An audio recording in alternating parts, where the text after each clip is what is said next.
반갑습니다. 방금 소개해 주신 대로 저는 전주 남성교회 부목사로 현재 있습니다. 2월 한 27일 정도에 교회를 이제 사임하게 되고 지금 캄보디아 지금 선교사로 나가려고 준비하고 있습니다. 남무수 목사님하고 선후배 관계인데 제가 이제 캄보디아 선교 간다고 했더니 그럼 우리 교회 와서 한번 설교해주고 하면 좋겠다, 이렇게 제의를 받고 흔쾌히 허락을 하고 이렇게 달려오게 되었습니다. 이렇게 우리 효자동교회 참 역사 있고 은혜 있는 교회라고 제가 익히 들어서 알고 있는데, 이렇게 정말 와서 보니까 우리 교사들 선생님들이 참 찬양하는데 제가 지금 눈물 나려고 하는 걸 간신히 참았어요. 제가 오늘 전하려고 하는 말씀하고 좀 일맥상통한 그런 부분도 있고 해서 성령님 안에서는, 한 분 성령님 안에서는 참 한 마음이구나 하는 것을 제가 새삼 또 느끼게 되었습니다. 요렇저렇 아무쪼록 오늘 말씀을 통해서 서로 은혜가 되었으면 좋겠습니다. 우리 시간 옆 사람과 한번 인사 한번 나눠보실까요? 성도님은 보면 볼수록 아름답습니다.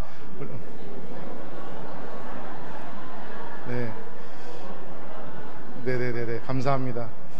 이걸 하셔야 되는데 안 하시는 분들이 있네요. 다시 한번 해보실까요? 성도님은 볼수록 아름답습니다. 네. 다시 한번 인사하겠습니다. 다시 한번 인사하시는 거예요. 그래도 나 따라오려면 멀었습니다. 왜 안 하세요? 빨리 하셔요. 이거 하셔야 되는데. 그래도 나 따라오려면 멀었습니다. 인사하세요. 네, 감사합니다. 좀 오후 시간이고 그래서 좀 우리가 웃으면서 하나님 말씀을 좀 받기를 원합니다. 어느 교회에 말썽꾸러기 소년이 있었어요. 고아인데다가 성격이 참 난폭했습니다. 교회학교 교사가 그 소년을 참 불쌍히 여기고 옷 한 벌을 사주었어요. 근데 며칠 후 소년은 옷을 갈기갈기 찢어서 쓰레기통에다 던져버린 거예요. 그 후 교사는 2차례나 더 옷을 사가지고 그 소년에게 주었습니다. 그런데 그 옷 역시 쓰레기통으로 들어가고 말았어요. 주위 사람들이 말합니다. 저 아이는 구제불능이야. 더 이상 사랑을 쏟을 필요가 없어. 그런데 그 교사는요, 끝까지 포기하지 않고 그 소년에게 이렇게 이야기합니다. 내가 옷을 버리는 것은 내가 용서한다. 그러나 교회 출석만은 계속한다라고 나하고 약속해다오. 이야기하는 겁니다. 결국 소년은요, 예수님을 영접하게 되었고 새 사람이 되었습니다. 그가 누구이냐? 로버트 모리슨이라고 하는 목사입니다. 이분이 누구냐면 중국 선교사로 헌신했어요. 나중에는 영중 사전을 편찬해낸 그런 역사적인 인물입니다. 학교에나 교회에나 이처럼 좋은 교사가 있다는 것은 참 우리를 행복하게 만드는 것 같습니다. 저는 교회에서 사역하면서 제가 제일 존경하는 분들이 우리 교사 선생님들이세요. 많은 부서에서 봉사를 하지만 참 교사하기 너무 힘들어요. 요즘 아이들 말 듣습니까? 들어요? 우리 효자동교회는 너무 좋네요. 저는 말을 안 듣던데요. 우리 효자동교회는 너무 말씀으로 양육이 잘 되어 있나 봐요. 훌륭한 교사들 밑에서 훌륭한 우리 아이들이 자라나고 있는 것 같아서 너무 행복합니다. 오늘 본문 말씀은 너에게 분부한 모든 것을 가르쳐 지키게 하라, 그렇게 말씀하고 있어요. 예수님께서 제자들에게 또한 우리에게 가르쳐 주신 것이 많이 있죠. 그 중에서 이미 우리가 알고 있는 내용인데 정말 중요하다고 생각하는 것 3가지를 제가 여러분들과 함께 나누려고 그래요. 우선 우리가 레위기 1장 우리 1절에서 9절 말씀을 다시 한번 좀 찾아보실까요? 우리 화면으로 띄워주시면 더 좋고요. 우리 레위기 1장 1절에서 9절 말씀인데 우리가 합독해서 한번 다시 좀 읽어봤으면 좋겠습니다. 여호와께서 회막에서 모세를 부르시고 그에게 말씀하여 이르시되 이스라엘 자손에게 말하여 이르라. 너희 중에 누구든지 여호와께 예물을 드리거든 가축 중에서 소나 양으로 예물을 드릴지니라. 그 예물이 소의 번제이면 흠없는 수컷으로 회막문에서 여호와 앞에 기쁘게 받으시도록 드릴지니라. 그는 번제물의 머리에 안수할지니 그를 위하여 기쁘게 받으심이 되어 그를 위하여 속죄가 될 것이라. 그는 여호와 앞에서 그 수송아지를 잡을 것이요 아론의 자손 제사장들은 그 피를 가져다가 회막문 앞 제단 사방에 뿌릴 것이며 그는 또 그 번제물의 가죽을 벗기고 각을 뜰 것이요 제사장 아론의 자손들은 제단 위에 불을 붙이고 불 위에 나무를 버려놓고 아론의 자손 제사장들은 그 뜬 각과 머리에 기름을 제단 위에 불 위에 있는 나무에 버려 놓을 것이며 그 내장과 정강이를 물로 씻을 것이요 제사장은 그 전부를 제단 위에 불살라 번제를 드릴지니 이는 화제라 여호와께 향기로운 냄새니라. 첫 번째로 나누고자 하는 말씀이요 예배를 회복하자입니다. 제가 아까 말씀드렸죠. 서두에 우리 교사 선생님들이 찬양하시는데 참 제가 말씀 전하고자 하는 것과 참 일맥상통해서 너무나도 은혜가 되었다 말씀드렸어요. 첫 번째는 예배를 회복하자입니다. 방금 읽었던 이 레위기서 말씀, 성경을 읽다 보면 우리가 창세기부터 쭉 읽잖아요. 근데 레위기 가면 여러분 어떠세요? 잘 읽어지세요? 재미없으시죠? 예, 그렇게 동조해 주셔서 너무 감사합니다. 재밌다고 하면 또 제가 할 말이 없는데 재미없다고 말씀해 주셔서 레위기서를 읽다 보면 무슨 제사하는 이야기만 나오고 왜 이런 걸 적어놨지? 이해도 안 되는 것 같아요. 그런데 이 레위기서를 우리가 잘 이해하면요 하나님의 정말 영적인 그런 은혜를 우리가 깨닫게 돼요. 레위기 말씀은 제사에 대해서 기록하고 있는데 번제, 소제, 화목제, 속제제, 속건제 이렇게 제사가 5가지가 있다라고 말씀하면서 오늘 1장 1절에서 9절까지의 말씀이 그 5대 제사 중에서 제일 으뜸이 되는 번제에 대해서 지금 말씀하고 있는 겁니다.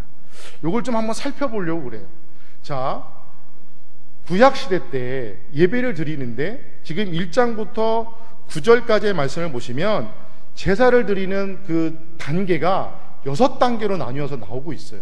여러분 첫 번째 단계가 무엇이라고 생각하십니까? 성경 아직 안 찾으셨죠? 레위기서 한번 보시겠어요? 본문을 좀 띄워주셔도 좋아요. 첫 번째 단계가 무엇이라고 생각하세요? 지금 내가 제사를 드린다라고 한번 생각해 보시고 첫 번째 단계가 무엇이라고 생각하십니까? 네? 우리 젊은 선생님들 좀 한번 빨리 어떻게 안 될까요? 네. 모르시는 것 같아서 제가 말씀드리면 흠 없는 수컷을 찾아야 돼요. 그리고 그 흠 없는 수컷을 회막으로 데리고 와야 됩니다. 여기서 회막은 성막을 이야기하는 것이죠. 이게 첫 번째 단계예요. 그런데 흠 없는 수컷을 잡아야 되는데 그거를 찾아야 되는데 그 당시에 이스라엘 백성들이 살았던 당시에 성막이 여러 개인가요? 한 개인가요? 예? 한 개인가요? 여러 개인가요? 한 개이죠. 한 개. 성막은 한 군데밖에 없어요. 자, 이스라엘 백성들이 출애굽해서 광야 생활을 하잖아요. 성막을 중심으로 12지파가 이렇게 다 펼쳐져서 생활을 하게 됩니다. 근데 누군가 모르게 죄를 지었어요. 내가 죄를 지었어요? 그럼 하나님 앞에 이 번제를 드려야 돼요. 번제를 드려야 되면 첫 번째 단계가 흠 없는 먼저 소나 양을 찾는 거예요. 근데 이 찾는 일을 어디서 찾아야 되냐? 자기가 기르는 그 소나 양 중에서 찾는 거예요. 자기 집에서 먼저 찾는 것이죠. 여러분 예배의 시작이 어디서부터라고 생각하십니까? 예배의 시작. 예? 여기 교회에 와서 예배 딱 앉음과 동시에 예배가 시작된다고 생각하세요? 예배의 시작은 어디예요? 오늘 레위기서 말씀은 보면요 우리가 흠없는 그 소를 고르면서부터 시작하는 거예요. 흠없는 소를 고르면서부터.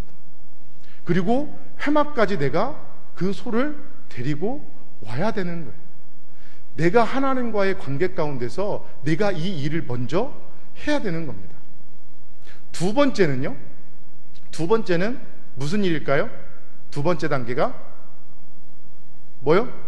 안수하는 거예요. 여기서 안수는 누가 할까요? 제사장! 예, 자신 있게. 맞아요? 예, 여기서 우리가 오해를 하고 있어요. 안수는 제사장이 하는 걸로 우리가 오해하고 있어요. 우리가 목사님한테 안수기도 받죠. 그 안수와 여기서 말하는 안수는 조금 내용이 다릅니다. 목사님께 안수 받는 것은 우리가 축복을 받는 의미에서 안수를 받는데, 여기에서 말하는 안수는요, 내가 가지고 있는 죄를 이 소에게 전가시키는 거예요. 이 제물에게.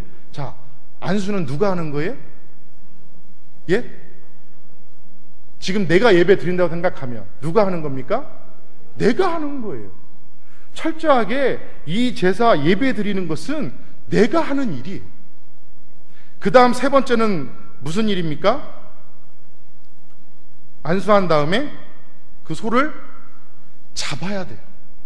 잡는 일은 그럼 또 누가 할까요? 제사장이 할까요? 이 잡는 일도 내가 하는 거예요. 내가. 소를 잡아보지는 않았습니다, 저도. 그런데 많은 사람들 잡는 그 이야기를 들어보면 정말 힘들대요. 여러분, 소를 한 번에 죽일 수 있을 거라고 생각하십니까? 처음에 제사를 드리게 되면 이제 제사장이 알려준대요. 어디가 급소인지, 미간, 그 다음에 심장, 그 다음에 동맥, 이렇게 하면 소가 빨리 죽을 수 있다고 알려준대요. 그런데 미간을 만약에 처음에는 뭐 심장을 찌른다고 할 때 긴 창으로 찌르게 되는데, 한 번에 심장을 맞출 수 있을까요? 안 돼요. 여러 번 계속 찍어야 되는 거예요. 자, 그 다음에 동맥을 끊는데요. 동맥을. 그러면 여기 이제 목 부위 여기를 이제 자르는 거예요, 칼로. 한 번에 이게 자른다고 소가 죽을까요? 어떻게 될까요? 피가 다 나올 때까지 죽지 않습니다. 쉽게 안 죽어요. 자, 미간. 한 방에 딱 급사할 수 있는 부분이에요. 이 미간이. 미간을 확 내리쳐가지고 한 방에 죽일 수 있을까요? 힘들어요. 왜요? 계속 움직이는데 그걸 맞출 수 있다는 게 쉽지 않아요. 소를 잡는 일이 쉬워요? 어려워요? 어려운 거예요. 그런데 이것은 철저하게 하나님이 죄 지은 사람이 할 수 있도록 만들어 놓으셨어요. 제사장이 절대 잡는 거 아닙니다. 누가 잡아요? 내가 잡는 거예요. 그 다음 일은 무엇입니까? 제사장이 회막문의 제단을 뿌리기, 그 제단에 피를 뿌리는 일을 해요. 그 다음 일이 가죽을 벗기는 일을 하게 됩니다. 가죽 벗기는 거. 이건 또 누가 할까요? 이것도 내가 하는 거예요. 제단에다가 피 뿌리는 것만 제사장이 하고, 이 모든 것들은 다 내가 하는 일입니다. 그리고 마지막, 제사장이 이 제단 위에 불을 살라요. 각가지 다 뜬 다음에. 이게 지금 번제로 레위기 1장부터 9장까지 하나님께서 우리에게 말씀해 주시는 내용이에요. 제사는요, 철저하게 하나님과의 나와의 관계입니다. 그런데 우리는 착각할 때가 있어요. 앞에서 목사님이 설교하니까 목사님이 대신 제사 예배 드려주는 걸로 착각해요. 그래서 어떤 분들은 간혹 예배 늦을 때도 있어요. 또 어떤 분은요, 우리 축도가 끝나지도 않았는데 예배 끝나지도 않았어요. 그런데 막 무엇이 그렇게 급한지 나가버리는 분들도 있어요. 우리 선생님들한테 정말 죄송하지만 우리 효자동교회 선생님들은 그런 분이 한 분도 안 계실 거라고 생각하고, 제가 사역을 쭉 여러 교회를 돌아다니면서 해보니까 선생님들 중에 부서 예배를 드리니까 대예배는 안 드려도 된다라고 생각하시는 분들이 있더라니까요. 우리 효자동교회는 안 계시죠? 대답 안 하시는 분들은 혹시, 네. 철저하게 예배는 나와 하나님과의 관계가 먼저 우선이에요. 이것이 회복이 되어졌을 때 내가 아이들도 가르칠 수 있는 것이고, 내가 하나님과의 관계가 회복되어지는 것입니다. 우리의 예배가 먼저 하나님과 회복되어지기를 간절히 소망합니다.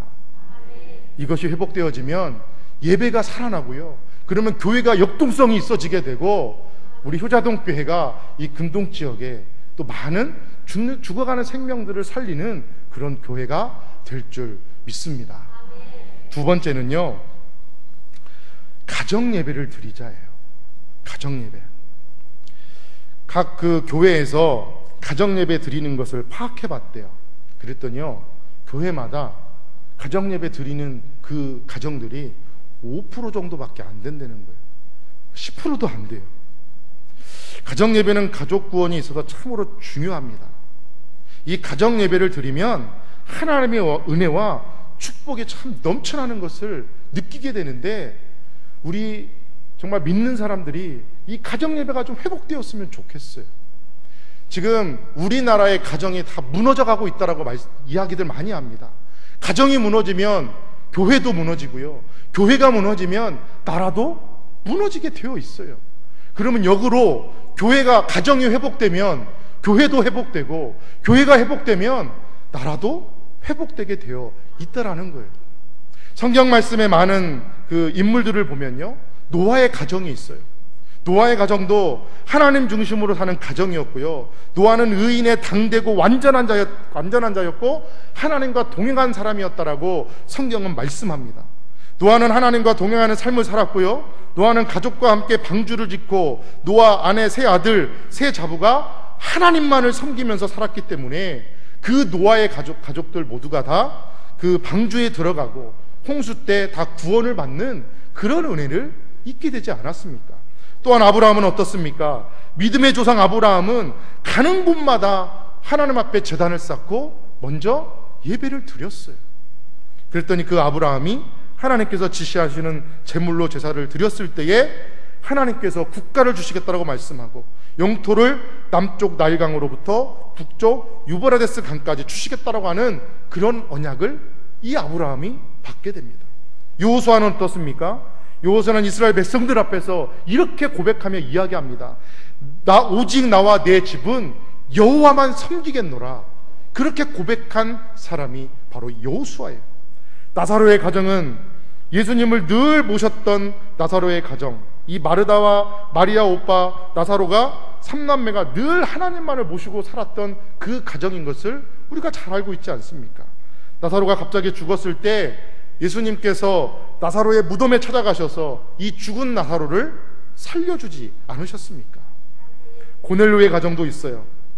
로마군 백부장인 이 고넬료가 경건한 믿음을 가지고 온 집안을 더불어서 하나님을 경외하는 신실한 그리스도인이었습니다. 항상 기도 생활을 하더니 하나님의 사자가 나타나서 이 베드로를 초청해서 예배드리라고 하는 그런 말씀을 받게 돼요. 그 사람을 보내서 요바에 있는 베드로를 초청해서 베드로 사도의 설교를 들었을 때 이 고넬료의 가정 모두가 다 성령을 받게 되고 정말 방언을 하게 되고 구원을 얻는 그런 은혜가 이 고넬료 가정에게 임하게 되었습니다. 루디아도 있습니다. 루디아가 빌립보 강변에서 바울 사도의 설교를 듣고 이 바울의 말을 청종하게 되었고, 루디아와 온 집안 식구가 다 세례를 받고 바울 사도를 루디아의 집으로 모시게 됩니다. 그래서 바울과 실라가 핍박을 받고 옥에서 나와 이 루디아의 집에 가서 믿음의 형제들을 만나게 돼요. 루디아의 집에서 바로 이 빌립보 교회가 시작되지 않았습니까? 사랑하는 교회 여러분, 가정 예배를 드릴 수 있기를 바랍니다. 온 가족이 노아의 가족처럼 다 구원받기를 바라고, 또 이 고넬료의 가족처럼 모두 다 성령의 충만한 은혜가 여러분들의 가정에 임하기를 소망합니다. 혹은 2번, 3번, 한 번만이라도 어려우시면 처음에는 기도부터 시작하는 거예요. 기도로 시작하고 점점 드리다가 잘 되면 찬송도 하고, 더 잘 되면 성경도 읽고, 그다음 말씀도 함께 전하고 신앙 고백도 하고 함께 합심해서 기도를 드리는 거예요. 처음에는 한 5분 정도, 또 10분, 그러다가 점점 20분, 이렇게 시간을 정해서 여러분들이 가정 예배를 꼭 드려볼 수 있기를 소망합니다. 저도 목사인데요, 지금까지 교회를 다니면서 또 많은 성도들에게 여러분 가정 예배 드리셔야 됩니다, 설교를 한두 번만 했겠습니까? 많이 했어요. 그래서 솔직하게 말씀을 드리면 저도 이 부분을 하나님 앞에 회개했는데, 제가 설교를 그렇게 했음에도 불구하고 저도 부목사이기 때문에 바쁘다는 핑계로 이 가정 예배를 드리지 못했어요. 근데 최근에 서두에 말씀드렸듯이 캄보디아 선교를 준비하면서 한 달 전부터 제가 우리 자녀들과 저녁 9시 딱 되기 전에 딱 모여서 가정 예배를 시작했어요. 가정 예배를 드리기 시작한 거예요. 근데 우리 가정에 하나님이 부어주시는 그 은혜가 얼마나 큰지요. 그것을 제가 요즘 몸소 체험하고 있어요. 그 참맛을 여러분들도 좀 느꼈으면 좋겠어요. 제 자녀가 둘이 있습니다. 첫째는 아들이고 둘째는 딸인데, 첫째가 이제 초등학교 2학년이 올라가요. 그리고 이제 둘째 그 딸은 이제 7살 되거든요. 그러니까 만으로는 아직 6살이죠. 함께 예배를 드렸더니요, 우리 아이들의 지혜가 열리는 거예요. 하나님의 은혜를 받으니까 지혜가 열리는 게 보여요, 제 눈에. 얼마나 은혜가 넘치는 줄 모르겠어요. 하루는 제가 우리 큰 아이에게, 그 아들에게 이렇게 물었어요. 예배를 이렇게 가정 예배를 드리다가, 제 아이가 이름이 준영인데, 준영아, 아빠랑 해외 나가서 살을까? 이렇게 한번 물었어요. 이제 우리 아이가 그래도 제가 휴가 때마다 가까운 또 이렇게 동남아 쪽 이렇게 좀 다니고 해서 해외라는 개념을 알거든요. 그래서 우리 해외 나가서 살을까? 그랬어요. 우리 아들이 단번에 거절하는 거예요. 싫어! 단번에 거절을 해요. 그래서 왜 그럴까? 보니까 친구랑 헤어지는 게 싫고, 지금 제가 남성교회에 있는데 남성교회 이제 친구들하고 너무 많이 친해진 거예요. 그게 싫은 거예요. 그래서 단번에 그냥 싫은데 싫어, 안 갈래, 그렇게 얘기하는 거예요. 그래서 제가 조금 말을 바꿨어요. 그런데 하나님이 가라고 하시는데 어떡하지? 그랬어요. 우리 아들의 대답이 어땠을까요? 그래도 싫다고 했을까요? 그랬으면 제가 이야기 안 하겠죠. 그렇게 이야기했더니 우리 아들이 그러는 거예요. 그래? 그럼 가야지. 그럼 가야지. 빨리 엄마한테도 얘기해. 이제 9살, 8살 되려고 하는 아이가 이렇게 고백하더라니까요. 그래서 저는 솔직히 선교 준비하면서 그 결정할 때까지도 계속 두 마음인 거예요. 가야 되냐 말아야 되냐, 가야 되냐 말아야 되냐. 근데 우리 아들은 하나님이 가라고 했으니까 그럼 가야지, 그렇게 고백하는 거예요. 우리 아들이 저보다 믿음이 좋더라니까요. 그래서 제가 그것도 또 하나님 앞에 회개했습니다. 한 번은 또 예배를 드리면서 저희가 이제 아까 말씀드린 대로 처음에 찬양하고 말씀 읽고, 그리고 제가 또 말씀 전하고, 그리고 함께 우리가 합심해서 손을 잡고 통성기도해요. 우리 가족이 모여서 함께 통성기도하고, 한 명이 이제 대표기도를 합니다. 그랬더니 우리 딸아이가 6살인데 아빠 오늘은 내가 대표기도할래, 내가 대표기도할래 그래요. 그래, 그럼 네가 해. 항상 제가 했거든요. 그럼 네가 해 그랬어요. 그리고는 함께 또 이제 함께 우리 가정을 위해서 기도하고, 또 캄보디아 땅을 위해서 기도하고, 함께 막 기도하고, 마지막에 이제 우리 딸아이가 기도하는데 갑자기 얘가 막 울기 시작하는 거예요. 막 울면서 고백하는 것이, 하나님 은혜 안에 거하고 싶어요. 하나님 은혜 안에 들어가게 해주세요. 6살짜리 딸아이가 이렇게 고백하는 거예요. 여러분, 제가 은혜를 받겠습니까? 안 받겠습니까? 별로 감흥이 없으세요? 저만 은혜를 받고 있나 봐요. 너무 은혜가 되는 거예요. 제가 우리 아이에게 은혜라는 단어를 가르쳐 준 적도 없고, 그거에 대해서 이렇게 말한 적도 없어요. 가정 예배를 드렸더니요, 우리 가정이 이렇게 회복되고 살아나더라니까요. 우리 아이들의 지혜가 막 열리는 것이 보여요. 사랑하는 우리 교사 선생님들의 가정이 먼저 회복되기를 소망합니다. 선생님들의 가정이 먼저 이 예배를 꼭 드려보세요. 그러면 하나님의 놀라운 은혜가 임하게 되고, 우리 사랑하는 교우 여러분들의 가정도 먼저 이렇게 예배를 드리면 우리 효자동교회에 속해 있는 우리 학생들이요, 자연스럽게 하나님의 백성들이 된다니까요. 이것을 꼭 기억하셔서 가정 예배를 회복할 수 있는 우리 모든 성도들, 우리 교우들이 다 될 수 있게 되기를 간절히 소망합니다. 마지막 세 번째는 복음을 가르쳐주고 지키게 하자 하는 말씀입니다. 다시 우리 레위기 말씀으로 다시 한 번만 돌아가 볼게요. 아까 레위기서 1장 1절부터 9절까지의 말씀을 통해서 번제에 대해서 말씀을 드렸어요. 번제에 대해서 말씀을 드리면서 1단계에서 6단계까지 말씀을 드렸는데, 이 단계 중에서 하나가 빠지게 되면 도살이, 근데 하나가 들어가게 되면 제사예요. 뭘까요? 기억 안 나세요? 방금 전에 얘기한 건데. 6가지 단계 중에서 하나를 넣으면 제사가 되고, 이 하나를 빼면 도살이 되는 거예요. 가축 잡는 거랑 똑같아요. 뭘까요? 어느 분 말씀하셨어요? 뭐라고요? 안수예요. 안수를 빼면 도살하고 똑같아요.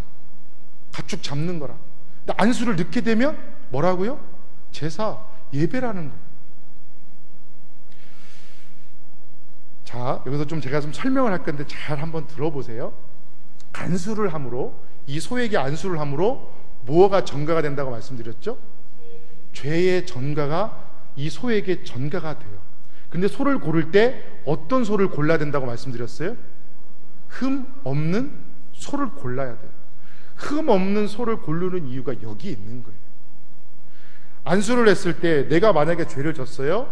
그리고 내가 이 소에게 안수해서 내 죄가 이 소에게 전가됐어요. 그러면 이 소의 흠 없음이 누구에게 전가될까요? 역으로 나에게 오는 거예요. 그래서 내가 죄를 지었지만 내 죄가 씻김을 이 제사를 통해서, 이 번제를 통해서 받게 되는 겁니다. 이것을 쌍방향 전가라고 해요. 이게 지금 레위기서에서 말씀드린 이 제사의 모습이에요. 그래서 이렇게 하나님이 죄를 지은 사람들에게 이렇게 죄를 사할 수 있도록 만들어주고 있는 거예요.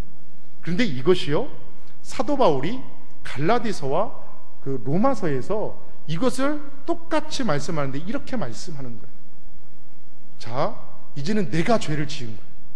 내가 죄를 지으면 하나님의 진노가 누구에게 임해야 될까요? 내가 죄를 지었어요. 그러면 하나님의 진노가 누구에게 임해야 돼요? 하나님의 벌하심, 심판이 누구에게 임해야 돼요? 내가 임해야 돼요. 나에게. 그런데 이 제물, 소의 자리에 누구를 갖다 놓으신 거예요? 예수 그리스도를 갖다 놓으신 거예요. 예수 그리스도. 그러면 레위기서에서는 내가 가지고 있는 이 죄를 소에게 전가시키기 위해서는 안수를 해야 됐어요. 그러면 갈라디아서나 로마서에서 말씀할 때는 내가 죄를 지었어요. 그럼 이 죄를 누구에게 전가시켜야 돼요? 예수님에게 전가시켜야 돼요. 그렇지 않으면 내가 이 소가 당하는 이 형벌을 내가 받아야 돼요. 내가 찢김을 당해야 되고, 내가 죽임을 당해야 되고, 내 가족의 벗김을 내가 당해야 되는 거예요.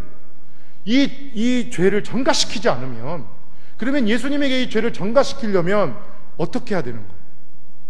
아까 소에게 전가시킬 때는 안수해야 된다라고 말씀드렸어요. 그러면 예수님에게 나의 죄를 전가시켜야 된다면 무엇을 해야 되는 거예요? 어떻게 나의 죄를 예수님에게 전가시킬 수 있는 거예요? 회개. 회개는 그 죄의 그 결과를 얘기하는 방법인 거고요. 그거 말고 예수님을 믿어야 되는 것이죠. 예수님을 믿어야 되는 거예요. 그래 나의 죄가 예수님에게 전가되는 거예요. 이게 믿음이에요. 이게 믿음. 예수님을 믿는다고 하는 것이 무엇입니까? 나의 죄를 예수님에게 전가시키는 것. 이게 믿음입니다. 이것이 있어야 되는 거예요. 그러면 내 죄가, 내가 믿었을 때 내 죄가 예수님에게 전가됐어요? 그럼 예수님의 뭐가 또 나에게 와야죠. 뭐가 와야 돼요? 흠없음. 다른 말로 이거는 레위기에서 얘기하는 거고 우리가 다 알고 있는 거예요. 우리가 예수를 믿음으로 뭐가 돼요? 예? 예수를 믿음으로 죄인에서 뭘로 바뀌었어요? 의인으로 바뀌었어요. 왜요? 예수님의 의로우심이 나에게 오기 때문에. 예수님의 흠없고 예수님의 온전하신 거, 예수님의 의로운 거, 쌍방향 전가니까 그 예수님의 의로움이 나에게 왔기 때문에 죄인에서 내가 의인으로 바뀌게 된 것입니다. 이게 뭐예요? 지금까지 설명드린 게 이것이 복음이에요. 이것이 복음이에요. 이것을 우리 사랑하는 학생들, 우리 자녀들에게 가르쳐 주어야 된다 하는 말씀입니다. 우리는 쉽게 얘기하잖아요. 예수님을 믿음으로 내가 구원받고 예수님의 십자가에 돌아가신 나의 죄를 대신해서 돌아가셔서 내가 그 예수님을 믿음으로 구원받는다. 우리가 쉽게 이렇게 얘기하잖아요. 이것을 조금 더 어렵게 설명한 걸 수도 있지만 내가 예수님을 믿음으로 내 죄가 씻겨졌고 그 다음에 예수님의 의가 나에게 들어와서 내가 의인이 되었다. 이게 바로 복음입니다. 이 복음을 아까 다시 말씀드리면 사랑하는 자녀들, 사랑하는 우리 어린 학생들에게 가르쳐 주어야 된다라고 하는 말씀이, 이것이 점점 사라지고 있기 때문에 교회가 무너지고 있는 것 아니겠습니까? 예수님은 우리에게 오늘 또 말씀하시잖아요. 너에게 분부한 모든 것을 가르쳐 지키게 하라. 마지막 지상 명령, 바로 이 복음 전하는 것 아니겠습니까? 사랑하는 우리 효자동교회 우리 교사 선생님 여러분, 우리 아이들에게 내가 교훈적인 것 가르치는 것도 너무 좋아요. 제일 우선적으로 가르쳐야 될 것, 바로 이 복음을 그 아이들에게 가르쳐 주어야 된다 하는 말씀입니다. 이 복음에 능력이 있고 이 복음에 우리의 생명이 있게 되는 줄 믿습니다. 우리 교우들의 삶 가운데도 마찬가지예요. 여러분들의 가정에, 자녀들에게, 또 내 주위에 있는 사람들에게 이 복음을 증거할 그 은혜가 우리에게 있다라는 것입니다. 그것을 꼭 기억하셔서 나아가실 수 있는 우리 모두가 될 수 있기를 간절히 소망합니다. 오늘 교사 헌신 예배를 드리면서 여러분들에게 세 가지를 말씀드렸어요. 초대도 말씀드렸지만 이미 다 알고 있는 것 아닙니까? 예배를 회복하자. 그리고 가정 예배를 드려서 가정을 회복시키자. 그리고 복음을 가르쳐서 지키게 하자. 여러분, 우리가 이 세 가지를 여러분들에게 말씀드렸습니다. 꼭 지키셔서 여러분들의 교회가 달로 부흥되고 살아나는 역사가 임하기를 소망합니다. 반주해 주시면 좋겠어요? 이 시간에 여러분들하고 함께 찬양하고 함께 기도하는 시간 갖기를 소망합니다. 제가 얼마 전 우리 남무수 목사님 만났을 때 금요기도할 때 얼마나 뜨거운지 모른다라고 제가 들었어요. 기도하는 교회는 다르구나 하는 것을 제가 이렇게 느끼게 되면서 이제 우리가 주시는 말씀을 다시 한번 생각하고 함께 찬양하고 우리 함께 또 기도하면서 나아갔으면 좋겠습니다. 우리 찬양 가운데 주님 내가 여기 있사오니, 정말 나의 고백을 담아서 이제 우리 함께 찬양 한번 해봤으면 좋겠어요. 모르시는 분들은 우리 가사를 한번 보시면서 우리 함께 고백하며 나가기를 원하는데, 우리 함께 찬양합니다. 주님 내가 여기 있사오니. 주님 내가 여기 있사오니 나를 보내소서.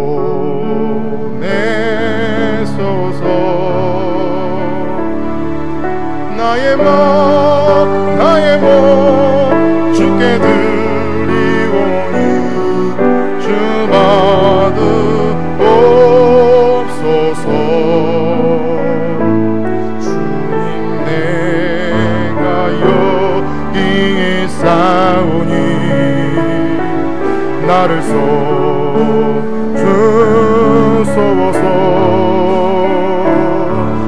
나의 마음 모두 다 주께 드리오니 주 받으옵소서.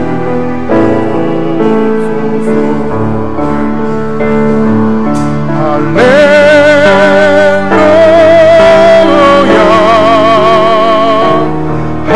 할렐루야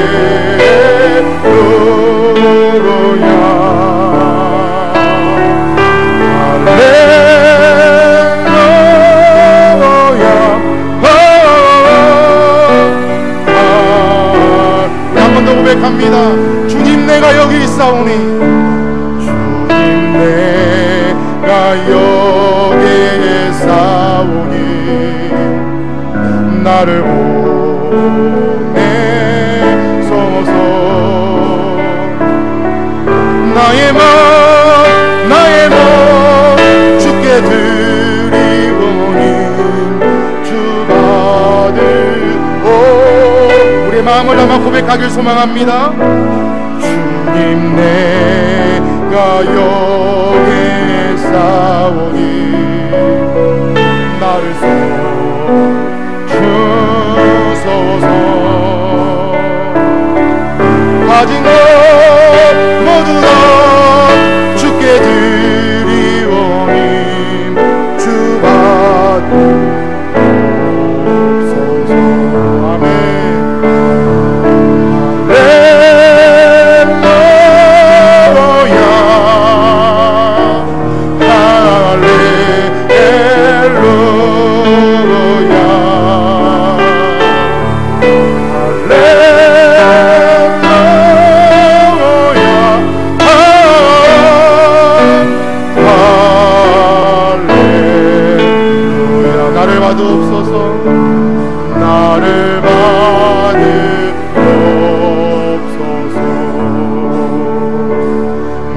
나를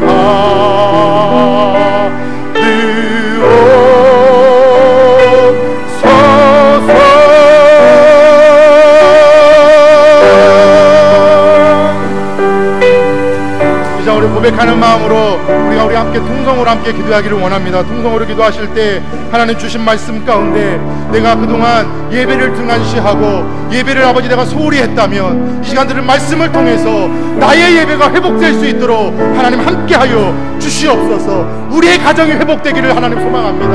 하나님 우리의 가정이 먼저 회복되기를 소망하오니 가정 예배가 드려질 수 있는 환경과 조건이 될 수 있도록 하나님 함께하여 주시옵소서. 그래서 우리가 우리 자녀들에게 우리 아이들에게 복음을 가르치고 그 복음을 지킬 수 있는 아이들로 만들 수 있도록 하나님 내가 나아갈 수 있도록 하나님 함께하여 주시옵소서. 이렇게 첫 번째 기도하시고 두 번째는 제가 듣기로 우리 효자동교회가 담임 목사님 청빙을 위해서 기도하고 있다고 제가 들었습니다.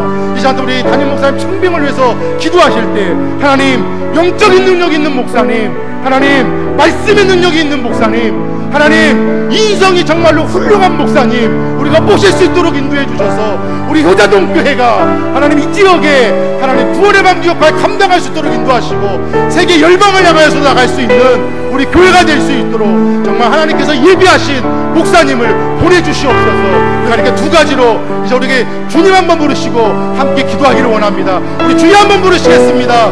주여! 하나님 아버지 감사합니다. 오늘 부족한 종을 통해서 우리가 함께 말씀을 나누게 나아갈 수 있도록 인도하시니 감사합니다. 하나님 내가 그동안 예배를 등한시하고 예배를 아버지 소홀히 했다고 한다며 이 시간을 겨우 용서하여 주시옵시고 우리의 예배가 회복될 수 있도록 아버지 함께하여 주시옵소서. 내가 먼저 회복되고 이것을 우리 아이들에게 가르칠 수 있는 우리의 모습, 우리의 신앙, 우리의 믿음 되어질 수 있도록 아버지 함께해 주기를 간절히 소망하오니 인도하여 주시옵시고 아버지 내가 여기 있사오니 나를 사용하여 주시옵소서. 이제 우리의 가정이 회복되기를 원합니다. 가정이 회복되기 위해서 먼저 하나님께서 명령하신 대로 가정 예배를 드릴 수 있는 환경과 조건과 모든 것이 될 수 있도록 아버지 인도하여 주셔서 우리 나눔께 모든 속한 가정들이 회복되고 가정 예배를 드릴 수 있는 귀한 은혜가 임할 수 있도록 아버지 함께하여 주시옵소서. 하나님 그래서 우리가 우리 자녀들에게 복음을 가르치고 그 복음을 지킬 수 있는 자녀들로 우리가 나아갈 수 있도록 하나님 우리 모두가 정말 아버지 결단하고 나아갈 수 있도록 하나님 함께하여 주시옵소서. 이제 우리 담임 목사님을 청빙을 위해서 하나님 기도합니다. 영적인 능력을 가지고 있는 목사님, 말씀의 능력 있는 목사님, 정말 인성이 훌륭하신 그 목사님을 하나님 분명히 하나님께서 예배로 오시는 믿사오니 그 예배하신 목사님을 호조좋게 보내주셔서 우리 효자동교회가 우리 근동지역에 구원의 생명들을 살리는 그런 구원의 방주 역할을 잘 감당할 수 있도록 인도하여 주시옵시고 하나님 세계 열방을 향하시고 복음을 두고 나아갈 수 있는 우리 효자동교회 되어질 수 있도록 하나님 목사님 보내주시고 우리가 기도할 때 하나님 응답하셔서 우리 효자동교회가 날로 부흥하는 귀한 역사가 임하게 하여 주시옵소서. 모든 영광 주 앞에 올려드리오니 아버지 함께하여 주시옵소서. 주의 이름으로 주시옵소서.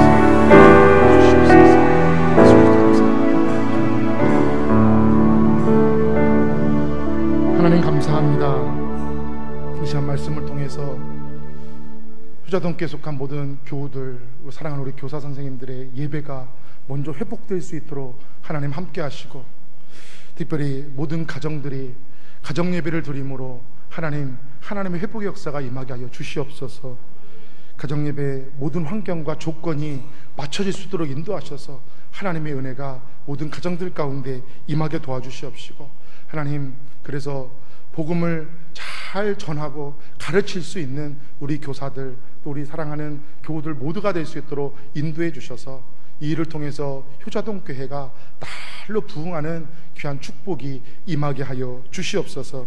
담임 목사님 청빙을 놓고 하나님 기도하며 나가고 있습니다. 수고하시는 청빙위원들에게 하나님 능력을 더하여 주시옵시고 피곤치 않게 도와주시옵시고 잘 결정할 수 있는 하나님의 지혜를 부어 주시옵소서.